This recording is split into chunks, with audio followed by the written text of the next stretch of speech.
동기부여 365 대한민국 최후의 관기가 된 여배우 윤인자. 미 해군 캡틴 루시의 가슴에 훈장을 달아주고 난 후 이승만 대통령은 말했습니다. 캡틴 루시, 수고 많았어. 한국을 떠나기 전에 진해에 있는 내 별장에서 한 달쯤 쉬었다 가시오. 루시가 자리에서 벌떡 일어나 말했습니다. 카카, 정말 그렇게 해도 되겠습니까? 대통령은 눈을 가늘게 뜨며 흔쾌히 답했습니다. 물론이지.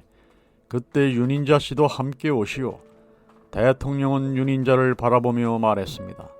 내가 오늘 윤인자 씨에게 따로 훈장을 못 주었지만 윤인자 씨는 애국자입니다. 우리 대안의 꽃이지. 대안의 꽃이야. 윤인자는 1923년 황해도 사리온에서 태어나 어린 시절에 어머니를 잃어 그 얼굴을 기억할 수 없었습니다. 그녀는 12살 때 기생학교에 들어가 기생 공부를 하면서 기생이 되고 악극단의 배우 가수가 되었으며 6.25 때 한국에 파견되어 해군 참모총장 손원일 제독의 고문관이자 미 해군 함대 사령관 해군대령 루시와의 삶을 통해서 대한민국의 국익을 위해 힘을 기울인 윤인자를 가리켜 김광희 작가는 대한민국 최후의 관기라고 했습니다. 만주 봉천에서 해방을 맞아 귀국해서 북한 땅에 머무르던 윤인자는 북한의 선정국 묘향산맥, 불국사의 종소리 등의 순회 공연을 하다가 월남했습니다. 주연 배우로 영국 활동을 하면서 모윤숙이 운영하던 낭낭클럽에서 활동하기도 했습니다.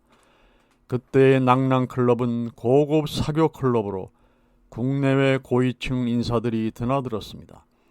북한으로 피난을 간 윤인자는 1950년 8월 광복동 미군 장교클럽에서 미 해군 함대 사령관 제1루시 대령을 만나 동거를 시작하게 되고 1951년만 루시가 한국을 떠날 때까지 이어졌습니다. 6.25 전쟁이라는 국난의 어려움 속에서 미국의 환심을 사야 하던 때라 그들의 마음을 한국과 친근하게 유도하도록 하는 것이 엄청 중요시 되었습니다. 윤인자는 루시 대령을 통해서 애국적 행위를 한 것으로 평가되어 이승만 대통령으로부터 극찬을 받았고 김광희 교수는 이것을 나는 대안의 꽃이었다 라는 책으로도 출간하였습니다. 몇 차례의 결혼에 실패한 윤인자는 아재 바라아재 그리고 1979년 마지막 출연작으로 신승수 감독의 얼굴 등을 남기고 2012년 8월 20일 90세로 세상을 떠나 국가유공자로 국립이천호국원에 안장되었습니다. 한국 전쟁에서 잊을 수 없는 두 인물이 있습니다.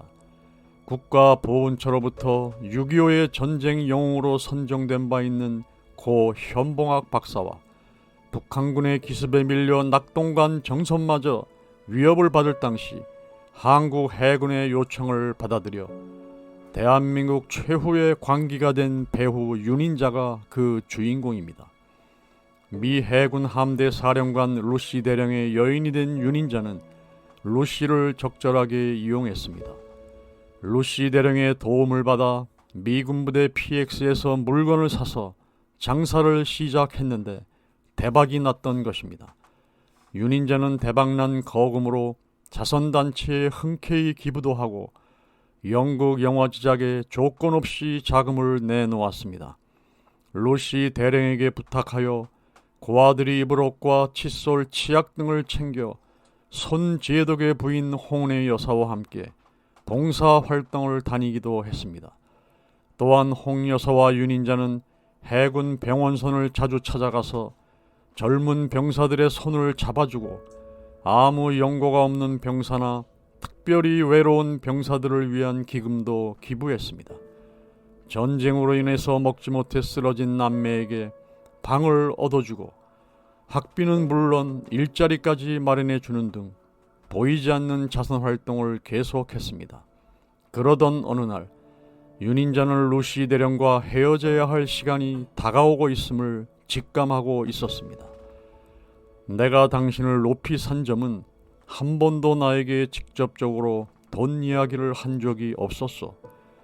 당신은 처음 나에게 물건을 사달라고 나에게 $40를 건네주었고 그걸로 장사를 시작했어.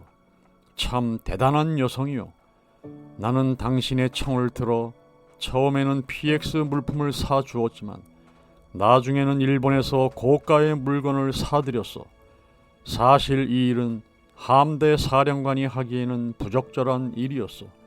바로 이 점 때문에 나는 절대로 제독이 될 수 없을 것이오. 그리고 결혼하지 말고 연기에만 전념하시오.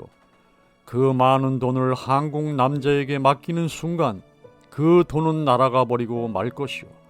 이별을 앞두고 한 루시의 고백이었습니다. 루시 대령은 윤인자를 선택하는 대신 제독의 꿈을 버렸습니다. 이승만 대통령을 만나거나 무초대사, 직속 상관인 조이 제독을 만날 때마다 항상 윤인자를 대동할 정도로 그녀를 사랑했습니다. 국가가 위급할 때는 남자 여자가 각각 제 몫을 해야 합니다. 남자들은 전쟁터에서 총을 들고 싸우다 목숨을 바쳤고 여배우 윤인자는 총 대신 여자의 무기로 위기에 처한 조국 대한민국을 위해 싸웠던 것입니다.